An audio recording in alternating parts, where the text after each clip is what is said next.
Hello students, आज हम लोग स्टडी करेंगे टाइप्स ऑफ एरर्स के बारे में।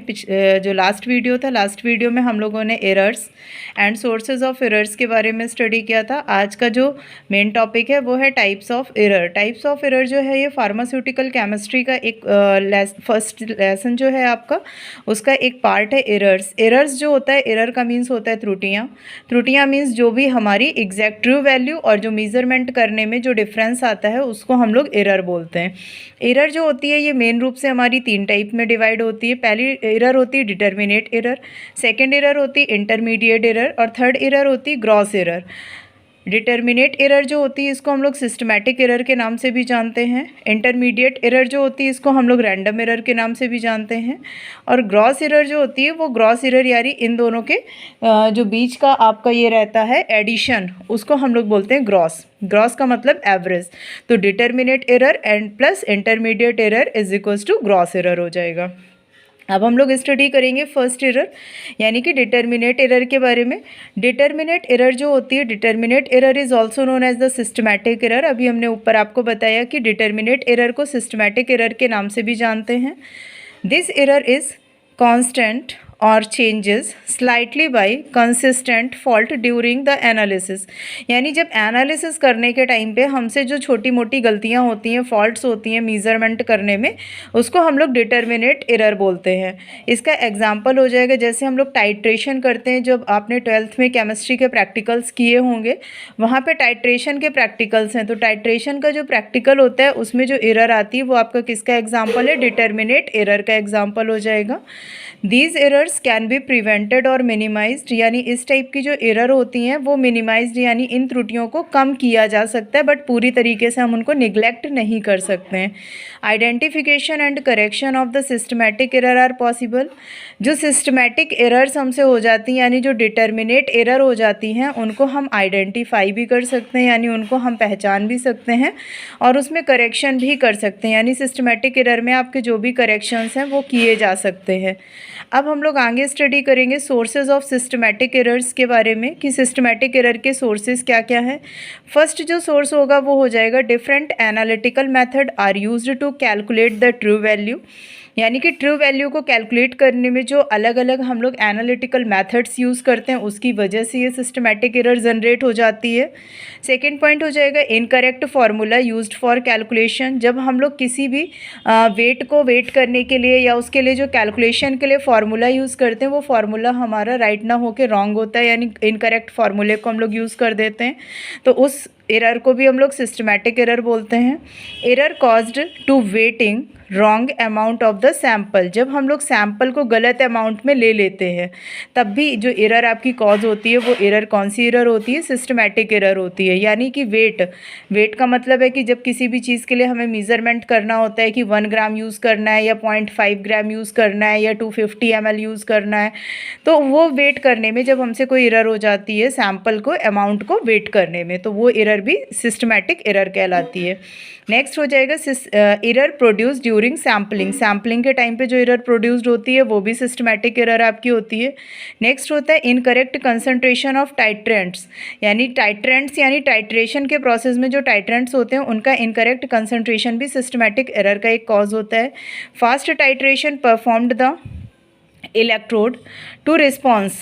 तो फास्ट टाइट्रेशन को अगर हमें परफॉर्म करना है उसके लिए जो हम इलेक्ट्रोड्स को यूज़ करते हैं, इलेक्ट्रोड का मीन्स हो जाता है कैथोड एंड एनोड, तो जो कैथोड एंड एनोड का यूज़ करते हैं वो भी आपका सिस्टमैटिक एरर को कॉज करता है। नेक्स्ट फॉर्म हो जाएगा सेंसर नॉट एडजस्ट प्रॉपरली। अगर जो हम लोग सेंसर्स का यूज़ करते हैं, जो हमें सेंसेशंस दे रहे हैं सेंसर्स, अगर वो सेंसर हमारे प्रॉपर एडजस्ट नहीं है तो वहाँ पर भी हमारा जो आपका एरर होगी वो सिस्टमैटिक एरर का फॉर्म हो जाएगी। ये हम लोगों ने पढ़ा डिटर्मिनेट एरर यानी कि सिस्टमैटिक एरर के बारे में। अब हम लोग सेकंड एरर के बारे में स्टडी करते हैं। सेकंड एरर होती है इंटरमीडिएट एरर। इंटरमीडिएट एरर जो होती है इसको हम लोग रैंडम एरर के नाम से भी जानते हैं। इसमें क्या होता है? This error is unpredictable and difficult to identify. इसको हम आसानी से आइडेंटिफाई नहीं कर सकते, यानी इसको आइडेंटिफाई पहचानने में हमें दिक्कत होती है। इंटरमीडिएट एरर्स के जो सोर्सेज हैं, पहला सोर्स आपका हो जाएगा सैम्पल हैंडल्ड प्रॉपरली।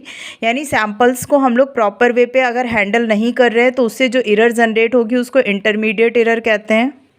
नेक्स्ट जो फॉर्म आ जाएगा, नेक्स्ट फॉर्म हो जाएगा आपका इनप्रोप्रिएंट इक्विपमेंट, यानी कि अगर किसी भी बैलेंस को low resolutions of low grade glassware में मेज़र करते हैं, इक्विपमेंट्स आपके प्रॉपर नहीं होंगे तो भी आपकी जो एरर होगी वो इंटरमीडिएट एरर हो जाएगी। नेक्स्ट फॉर्म हो जाएगा presence of the bubbles in burette. Burette आपको पता है, प्रैक्टिकल में लैब्स में देखा होगा आप लोगों ने।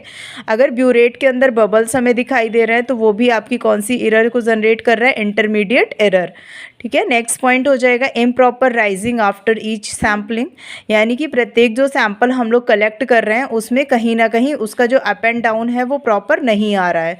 नेक्स्ट फॉर्म हो जाएगा लेस ट्रेंड ऑपरेटर्स। जो ऑपरेटर्स यानी जिन ऑपरेटर्स को आप यूज़ कर रहे हैं इसके लिए, वो आपके लेस ट्रेंड होंगे यानी प्रॉपर वे पे ट्रेंड नहीं होंगे, तो वहाँ पे जो आपकी एरर जनरेट होगी वो कौन सी हो जाएगी, इंटरमीडिएट एरर हो जाएगा। Fluctuation in environmental condition like temperature, humidity etcetera. तो फ्लैक्चुएशंस अगर इन्वायरमेंटल कंडीशन यानी जो आपके आसपास का एटमॉस्फेयर है जिसमें आप किसी भी चीज़ का मेजरमेंट कर रहे हैं, कोई भी प्रैक्टिकल कर रहे हैं, तो वहाँ पे जो एरर जनरेट हो रही है वो फ्लैक्चुएशन, यानी अगर वहाँ पे टेम्परेचर में थोड़ा सा फ्लैक्चुएशन यानी कि चेंजेस हो गया, ह्यूमिडिटी में चेंजेस हो गया, तो उसमें आपकी जो एरर जनरेट होगी उस एरर को भी हम लोग बोलते हैं इंटरमीडिएट एरर। नेक्स्ट जो एरर आती है उसको हम लोग बोलते हैं third error type of error, gross error. Gross error मैंने आपको पहले भी बताया कि systematic error plus random error को मिला के ग्रॉस एरर का फॉर्म बन जाता है। तो इसकी अगर आपसे डेफिनेशन पूछेगा तो डेफिनेशन में आप बोलेंगे error are a combination of both systematic and random error, यानी सिस्टमैटिक एंड रैंडम एरर का जो कॉम्बिनेशन होता है वो हमारा ग्रॉस एरर कहलाता है। They are the result of big mistake made during analysis and can be identified easily। इसके जो रिजल्ट्स होते हैं वो एक बड़ी मिस्टेक्स के कारण होते हैं और इसको एनालाइज जो किया जाता है वो एनालाइज एंड आइडेंटिफाई ईजिली किया जा सकता है।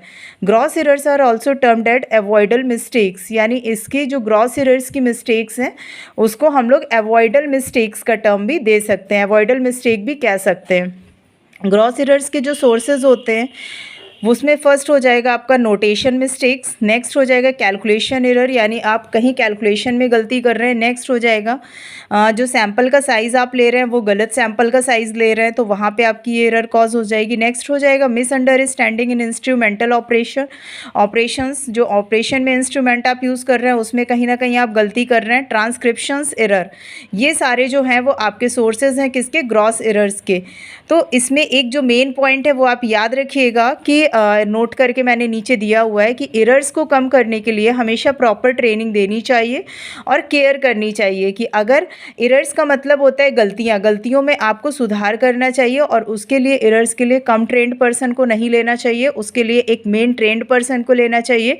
तो आज जो हम लोगों ने स्टडी किया है वो दो टाइप्स ऑफ एरर्स के बारे में स्टडी किया। टाइप्स ऑफ एरर्स में कौन कौन से टाइप होते हैं, 3 टाइप्स के बारे में पढ़ा, उनके तीनों के डिटेल्स पढ़े और तीनों टाइप्स के सोर्सेज पढ़े।